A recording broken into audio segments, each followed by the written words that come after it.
안녕하세요. 서정 목사입니다. 오늘은 이제 예레미야애가 3장 차례인데요.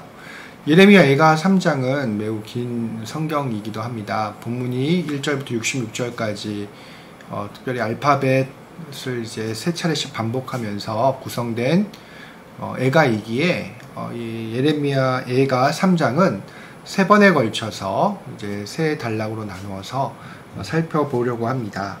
그래서 오늘은 예레미야애가 3장 1절부터 22절까지 그리고 내일은 예레미야애가 23절부터 39절까지 마지막으로 세 번째 단락 세 번째는 40절부터 66절까지를 이제 살펴보려고 합니다. 오늘은 첫 번째 시간으로 1절부터 22절까지 함께 살펴보겠습니다. 먼저 예레미야애가 3장 1절부터 22절까지의 말씀을 제가 읽도록 하겠습니다. 여호와의 분노의 매로 말미암아 고난 당한 자는 나로다. 나를 이끌어 어둠 안에서 걸어가게 하시고 비단에서 걸어가지 못하게 하셨으며 종일토록 손을 들어 자주자주 나를 치시는도다. 나의 살과 가죽을 쇠하게 하시며 나의 뼈를 꺾으셨고 고통과 수고를 쌓아 나를 애우셨으며 나를 어둠 속에 살게 하시기를 죽은 지 오랜 자 같게 하셨도다. 나를 둘러싸서 나가지 못하게 하시고 내 사슬을 무겁게 하셨으며 내가 부르짖어 도움을 구하나 내 기도를 물리치시며 다듬은 돌을 쌓아 내 길을 막으사 내 길들을 굽게 하셨도다. 그는 내게 대하여 엎드려 기다리는 곰과 은밀한 곳에 있는 사자 같으사 나의 길들로 치우치게 하시며 내 몸을 찢으시며 나를 적막하게 하셨도다. 활을 당겨 나를 화살의 관역으로 삼으시며 화살통의 화살들로 내 허리를 맞추셨도다. 나는 내 모든 백성에게 조롱거리 곧 종일토록 그들의 노랫거리가 되었도다. 나를 쓴 것들로 배불리시고 쑥으로 취하게 하셨으며 조약돌로 내 이들을 꺾으시고 재로 나를 덮으셨도다. 주께서 내 심령이 평강에서 멀리 떠나게 하시니 내가 복을 내어 버렸으며 스스로 이르기를 나의 힘과 여호와께 대한 내 소망이 끊어졌다 하였도다. 내 고초와 재난 곧 쑥과 담즙을 기억하소서. 내 마음이 그것을 기억하고 내가 낙심이 되오나 이것을 내가 내 마음에 담아두었더니 그것이 오히려 나의 소망이 되었사옴은. 아까 제가 말씀드리기는 22절까지라고 말씀드렸는데 1절부터 21절까지가 바로 첫 번째 단락에 해당하는 부분이라고 할 수가 있습니다. 그래서 1절부터 하나씩 이제 살펴보도록 하겠습니다. 특별히 1절에서 내용을 살펴보면 이해할 수 없는 표현입니다. 여호와의 분노의 매로 말미암아 고난당한 자는 나다. 그리고 하나님께서 지금 노래하고 있는 현재 이 가르침을 하고 있는 이 사람에게 어떻게 행하셨는지를 기록하고 있습니다. 그러니까 어떻게 보면 하나님을 고발한다라고 할 수 있습니다. 어떻게 보면 우리가 이 부분을 상당히 편치는 않을 것 같습니다. 왜냐하면 우리는 하나님에 대한 하나님은 은혜로우신 분이시고 노하기를 더디하시는 분이시라는 은혜와 자비의 관점에서 하나님을 바라보고 있기 때문에 현재 3장에서 시인이 얘기하고 있는 이 부분에 대해서 상당히 좀 거리낌을 느낄 수도 있을 것 같습니다. 그래서 1절을 보시면 1절은 하나님을 고발하는 시인의 모습을 볼 수가 있습니다. 이렇게 이야기하는 부분은 바로 지금 이 모든 고난의 원인이 하나님께 있다라는 겁니다. 그러니까 자기를 주관하는 모든 분은 하나님이시라는 거죠. 이 고난까지도 하나님의 영역 안에 있다라는 것들은 시인은 분명히 인지하고 있고 그것들을 얘기하는 겁니다. 이렇게 얘기함으로써 현재 시인은 이 고난의 의미와 고난당하는 그런 의인들의 그런 상황 여러 가지들을 가르친다라고 고난에 처한 성도들이 어떻게 행동해야 하는가를 지금 가르치고 있다라고 이해할 수가 있습니다. 특별히 우리는 1장과 2장을 봤을 때에 그것을 죄의 결과로서 당연하게 받아들인다라고 이해할 수 있는데요. 마찬가지로 3장도 물론 이것들을 죄의 결과로 이해할 수 있겠지만 또 하나 제가 지난 시간에도 말씀드렸지만 우리가 이 고난을 통해서 먼저 자기 자신을 바라보면서 자기 안에 그 잘못된 부분들을 성찰하게 하는 것, 그것이 고난의 의미라고 말씀드렸습니다. 바로 그런 맥락 가운데 있다라고 얘기하면 좋을 것 같습니다. 이와 비슷한 맥락이 바로 욥의 고난과도 비교할 수 있는데요. 이런 부분들을 잘 보면은 궁극적으로는 이 상황 속에서 고난을 겪은 이후에, 그리고 고난당하는 중에 고난을 이해하고 하나님의 관점에서 이해하고 자기의 관점에서 이해하면서 그 결과들을 모든 하나님의 백성들에게 가르치고 있다라고 이해하시면 좋을 것 같습니다. 특별히 1절은 그 시작이라고 할 수 있고요. 이 1절의 선언을 통해서 시인은 또 하나 자기와 같이 하나님의 그런 주권 속에서 고통당하는, 그런 아픔당하는 사람들을 이제 보듬는다라고 얘기할 수 있습니다. 그러니까 1절은 단순한 그냥 내가 하나님을 고발하는 그런 차원이 아니라, 이 말을 함으로써 나와 같이 하나님의 그런 주권 안에서 고난당하는 모든 사람들을 보듬는다라고 이해하실 수가 있습니다. 그러니까 그들의 아픔을 대변하고 있는 것이죠. 그러니까 이런 과정들을 통해서 궁극적으로는 고난을 어떻게 우리가 받아들이고 고난 속에서 어떻게 행동해야 되는지를 가르치고 있다라고 이해할 수가 있습니다. 2절과 3절과 4절도 마찬가지입니다. 그 고통이 얼마나 심한지를 이 표현들을 통해 얘기하고 있습니다. 어둠 안에서 걸어가게 하시고 빛 안에서 걸어가지 못하게 하셨다. 그러니까 자기의 삶은 말 그대로 하나님의 그런 이끄심 속에, 그 소위 말하는 의인들이 당연히 걸어야 될 그런 복된 길에서 벗어나서 고난과 고통의 길을 계속해서 걷고 있고, 또한 그 주체가 하나님이라는 사실을 계속해서 언급을 하고 있습니다. 특별히 5절부터 9절을 보시면 특별한 표현들이 있습니다. 고통과 수고를 쌓아 애웠다. 어둠 속에 살게 하셨다. 그리고 둘러싸서 나가지 못하게 하셨다. 사슬을 무겁게 하셨다. 기도를 물리치셨다. 그리고 내 길을 막으셨다. 5절부터 9절까지 이런 동사를 통해서 뭘 얘기하고 있냐면, 시인이 철저하게 고립되고 하나님으로부터 유기되고 하나님으로부터 포기됐다라는 그런 신학적 고립감들을 표현하고 있다라고 할 수 있습니다. 특별히 어둠 속에 살게 하셨다라는 6절의 표현은 하나님과의 관계가 철저하게 끊겨 있는, 어떻게 보면 물론 하나님은 항상 곁에 계시지만 고난의 상황 속에서 하나님의 함께 계심을 느끼지 못하는 그런 시인의 절박한 마음, 하나님으로부터 관계가 끊어진 그 개인의 고난의 상황들을 잘 설명해주고 있는 표현이다라고 할 수 있습니다. 그렇기 때문에 10절과 13절까지 보시면 하나님으로부터 당하는 그런 상황들을 자세하게 설명하고 있는 거죠. 하나님을 표현할 때 그래서 어떻게 얘기하냐면 곰과 사자에 비유하고 있습니다. 이 곰과 사자는 결국 인간의 힘으로는 어떻게 할 수 없는 정말 강력한 힘, 외부적인 힘을 표현하는데요. 그만큼 하나님께서 자기에게 주신 그 고난의 아픔이, 무게가 상당히 무겁다라는 것들을 이제 표현하고 있습니다. 특별히 이걸 다시 한번 8절과 연결해서 살펴보면은 8절은 상당히 또 중요한 이제 고난 속에서 중요한 행동이라고 할 수 있는데요. 우리는 고난 속에서 기도하고 있습니다. 8절이 뭐라고 얘기하고 있습니까? 내가 부르짖어 도움을 구하나 내 기도를 물리치신다. 물론 물리치신다라는 표현이 있지만 시인은 분명히 고난 속에서도 하나님께 기도하기를 멈추지 않았다는 것들을 분명하게 보여주고 있습니다. 하나님이 없으면 해결할 수 없다라는 시인의 기본적인 그런 신앙의 자세들이 여기서 드러나는 것이죠. 우리가 고난이 왔다고 해서 하나님을 원망하고 거기서 마무리되는 것이 아니라, 이렇게 시인처럼 하나님의 그런 모습에 대해서 주권을 가지고 고발할 수는 있지만 궁극적으로는 그 가운데에서도 하나님을 향해 지속해서 기도해야 한다는 것이 바로 8절의 핵심적인 부분이라고 할 수 있습니다.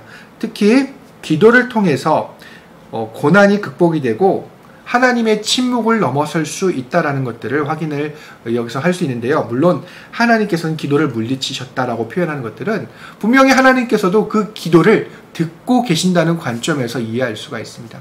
기도를 물리치신다는 그런 관점들은 또 시편과 연결해서, 시편의 탄원시들과 연결해서 살펴본다면 비록 지금은 하나님께서 그 기도를 들어주고 계시지 않는 것 같지만 하나님의 때가 됐을 때에 그 기도가 반드시 응답된다는 관점. 물론 지금은 탄식 속에서 하나님 앞에 내 기도를 물리치셨습니다라고 얘기했지만 물리치신다라는 그 표현 가운데에는 하나님께서 여전히 그 기도를 듣고 계신다라는 시인의 그런 확신이 반영되어 있다라고 얘기할 수 있습니다. 그러니까 우리가 여기서 중요한 것은 뭐냐면 기도하기를 쉬면 안 된다는 것들을 이 시인은 이 표현을 통해 8절의 표현을 통해 분명하게 드러내고 있습니다. 또한 10절부터 13절 아까도 말씀드렸지만 고난의 그런 깊이에 대해서 얘기하고 있습니다. 특별히 12절은 고난의 깊이를 상당히 아픈 것으로 표현을 하고 있는데요. 활을 당겨 화살의 관역으로 삼으셨다라고, 그리고 내 허리를 맞추셨도다라고 얘기했는데요. 이것은 무엇을 얘기하냐면 하나님의 이런 심판의 행위, 하나님께서 주신 그 고난이 인간의 내면의 중심까지도 관통하고 있다는 사실을 보여주고 있습니다. 여러분, 고난은 우리의 육체적이고 외적이고 경제적인 그런 고난에 멈춰 있는 것이 아닙니다. 가장 중요한 것, 특별히 13절에서 초점을 맞추고 있는 것은 허리라는 그 표현입니다. 허리는 뭐냐면 본문에서 허리라고 표현이 있지만 직역하면 콩팥입니다. 구약에서 콩팥이라는 기관은 인간의 그런 감정과 이런 것들을 관장하는 기관이고 인간에 있어서 상당히 중심되는 영적 기관으로 이해되어져 왔습니다. 그러니까 이 콩팥, 허리를 관통한다라는 표현은 하나님의 고통으로 말미암아 그가 내면 중심까지도 고통 가운데 있다라는 것들을 보여주고 있는 것이죠. 그래서 고난이 힘든 이유는 외적이고 육체적이고 그런 문제들이 궁극적으로는 우리의 내면 깊은 곳, 영적인 부분까지도 아프게 하기 때문에 그런 고난이 위험하다라는 것들을 이 본문에서는 확인할 수가 있습니다. 그러면서 특별히 14절에서 이제 모든 백성에게 조롱거리가 되었다라는 표현은 사회적 고립을 당하고 있는 시인의 모습을 보여주고 있습니다. 결국 이거는 포로와 그리고 여러 가지 정황들을 살펴봤을 때 하나님의 백성들이 정말 특별히 시온이 겪는 차별적 대우에 대해서 보여주고 있습니다.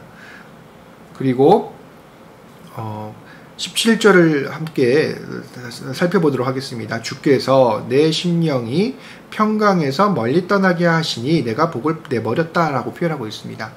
상당히 어떻게 보면 가슴 아픈 표현이기도 합니다.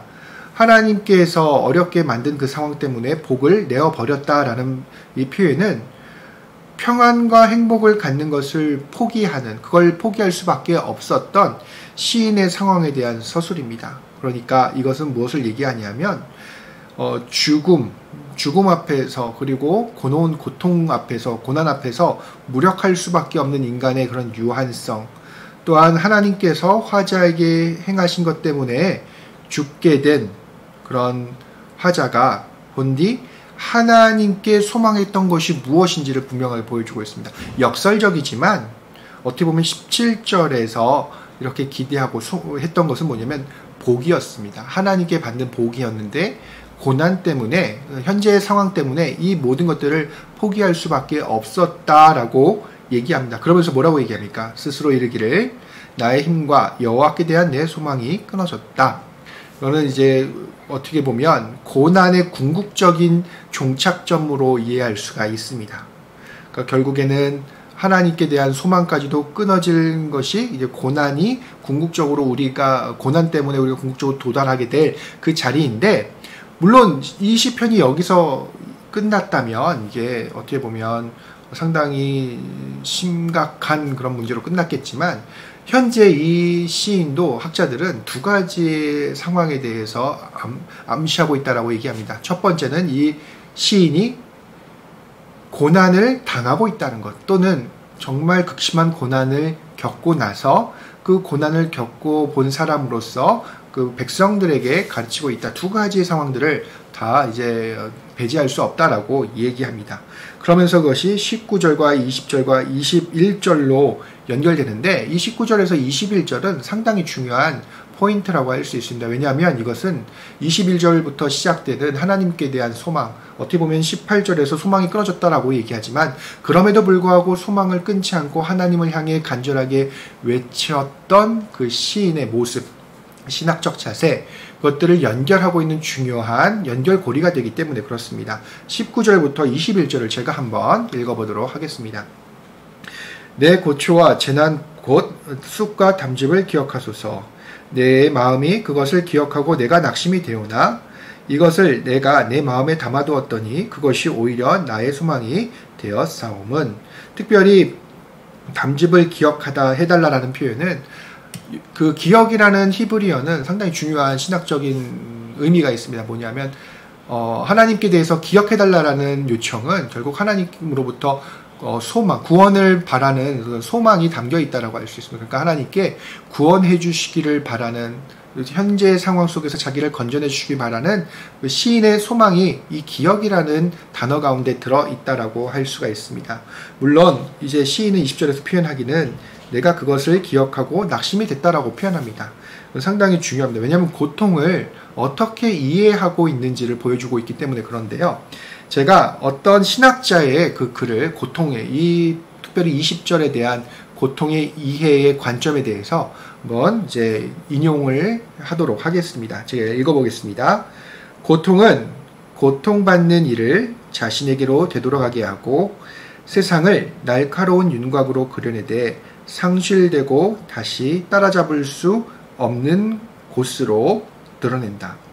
그러나 그와 동시에 곧 자기 자신에게 되돌려짐이라는 동일한 움직임 속에서 고통의 주체, 즉 주인공은 하나의 성찰, 곧 자기 자신을 향해 다시 되돌이키는 운동을 수행하며 이는 정당하게 하나의 자기 경험이라 불릴 수 있다. 그러니까 이 고통이라는 것은 결국 세상과 자기를 분리한다는 겁니다. 고통당하는 사람이 이제 어떻게 보면 세상 속에 자기가 하나인 것처럼 생각을 했다가 고통은 세상 속으로부터 자기를 분리하게 되며 세상을 다시 한번 날카롭게 윤곽하면서 자신은 다시 그 세상으로 돌아갈 수 없는 것으로 인식하게 한다고 합니다. 그러나 그와 동시에 자기 자신을 바라보기 때문에, 그리고 자기 자신을 향한 성찰 때문에 그것들을 자기의 경험이 되어지면서 그 속에서 어떻게 보면 하나님과의 관계라든지 자기 자신의 그런 신학적인 의미라든지 이것들을 생각하게 한다는 겁니다. 고통은 바로 그런 자기 자신을 새롭게 바라보게 하는, 세상과 분리해서 바라보게 하고 하나님과의 관계들을 다시 한번 성찰하게 하는 중요한 자기 경험이 된다는 것입니다. 그러니까 여기서 중요한 건 뭐냐면 자기를 다시 되돌아본다는 얘기는 자기 자신을 묵상하라는 게 아닙니다. 궁극적으로 나를 객관적으로 바라보면서 이것을 신앙의 눈, 하나님의 시선에서 다시 한번 점검하게 하는 게 바로 고통, 고난이라는 의미입니다. 그리고 마지막으로 21절을 내가 마음에 담아두었더니 오히려 소망이 됐다라고 표현하는데, 그 고난을 담아두을 때 소망이 됐다라는 표현은 어떻게 보면 상당히 아이러니한 표현이라고 할 수 있습니다. 그러나 여기에 바로 우리가 고난을 이해하는, 또 시인이 지금 고난에 대해서 이해하고 있는 가장 중요한 핵심이 드러난다라고 할 수가 있습니다. 특별히 21절은 시편 42편과 43편과 비슷합니다. 42편 6절 12절과 후렴구가 있지 않습니까? 43편에. 거기 보시면 어떻게 표현하냐면 내 영혼아 내가 어찌하여 내 속에서 불안해하는가라는 질문을 시인 스스로가 자기 자신에게 던집니다. 왜냐하면 시인이 신음하는 이유는 하나님께 버림받았다라는 그 생각이 있지 않습니까? 그 주체가 되기 때문입니다. 그렇기 때문에 하나님과 간극이 생겼던 그 현장 속에서, 그 시간 속에서, 그 상황 속에서 스스로에게 질문을 던지는 거죠. 무엇입니까? 왜 불안해 하는가? 라는 궁극적인 질문입니다. 그러니까 예레미야가 이 30장 20절 그리고 21절에서는 시인은 스스로 자기 인격의 해체 앞에 서 있다라고 할 수가 있습니다. 자기의 경계가 해체되고 자기가 흩어지게 되고 퍼져버림을 지금 경험하고 있습니다. 그리고 이 시인에게는, 고난을 당하고 있는 그 사람에게는 모든 위안과 그런 진정한 것들이 받아들여질 수가 없습니다. 밀어낼 수밖에 없습니다. 주관적인 경험, 자기의 경험 안에서 고통은 결국 그 대상자로 하여금 죽음에 이르게 합니다. 그러니까 이 사람은 더 이상 어떻게 보면은 그 상황을 이해할 수 있는, 의미를 받아들일 수 있는 감수성도 언어도 존재하지 않는다라고 이해할 수가 있습니다. 자아는 없고 정체성마저 흔들리고 있는 상황입니다. 하지만 21절이 반전이죠. 왜냐하면 그 속에서 고난을 이제 담아두었다. 이 담아두었다라는 표현은 뭐냐면 돌이키는 겁니다. 히브리어는 슈브라는 돌이키다, 회개하다라는 표현인데 여기서는 곰곰이 생각하다는 표현이에요. 특별히 21절에서 이것을 내가 내 마음에 담아두었다. 자기가 당하는 고난과 고통의 생각과 이 모든 것들을 마음에 담아두었다라는 표현인데요. 여기서 담아둔다는 표현은 생각하고 되뇌인다는 표현입니다. 근데 여기서 중요한 거는 이것은 자기 연민이 아니라는 것입니다. 자기 연민이 아니라 이 고난 속에서 자기를 바라보고 또한 하나님과의 관계, 하나님께서 나를 이런 상황을 통해 무엇을 원하시는지 이런 것들을 다시 한번 바라보게 한다는 것이죠. 그런 것이 바로 예레미야 3장 1절부터 21절에서 시인이 보여주고자 하는 고난의 의미입니다. 자기 자신의 그런 고통, 자기 스스로 불쌍하다고 여기라는 것이 아니라 그 상황 속에서 한 단계 더 하나님께 나아가는 그런 모습들을 본문에서 보여주고 있다라고 이해할 수가 있습니다. 그러니까 고난이라는 것은 우리에게 중요한 의미가 있습니다. 단순히 내가 불쌍하다는 관점이 아니라 그 마음에 이것을 담아두면서 자기를 다시 한번 바라보고 객관화하고 또한 그 속에서 하나님과의 관계를 다시 한번 점검하고 그리고 하나님께서 무엇을 원하시는지 그리고 하나님의 성품을 또 생각해보고 이런 과정을 통해서 조금씩 물론 그 고난의 상황이 나아지지는 않은 것 같지만 하나님의 온유함과 인자하심과 궁극적으로 하나님께서 이 상황에서 건져주실 것이란 확신으로 나아갈 수 있다는 겁니다. 이 과정을 거치지 않으면 절대로 하나님을 신뢰하는 과정으로 나아갈 수 없다는 것이 바로 오늘 우리가 함께 읽었던 예레미야애가 3장 1절부터 21절까지의 가르침이라고 할 수가 있습니다. 우리는 고난을 피할 수 없습니다. 우리는 고난을 당할 수밖에 없습니다. 고난이 그래도 유익이라는 구약의 말씀처럼 고난이 유익이 되는 것은 앞으로 우리가 살펴보겠지만 바로 그 고난의 과정, 아픔을 통해서 자기 경험으로 이제 이것들을 치환하게 되면서 하나님과의 관계를 생각하고 묵상하면서 궁극적으로는 하나님을 신뢰하는 과정으로 나아가기 때문에 그렇습니다. 오늘 이 고통과 고난의 의미에 대해서 다시 한번 생각해 보시고 오늘 이 시인의 가르침 속에서 하나님과의 관계를 다시 한번 생각해 보고 하나님께 더 깊이 나아갈 수 있는 우리 모두가 되기를 우리 주님의 이름으로 축원합니다. 다음 시간에 뵙겠습니다.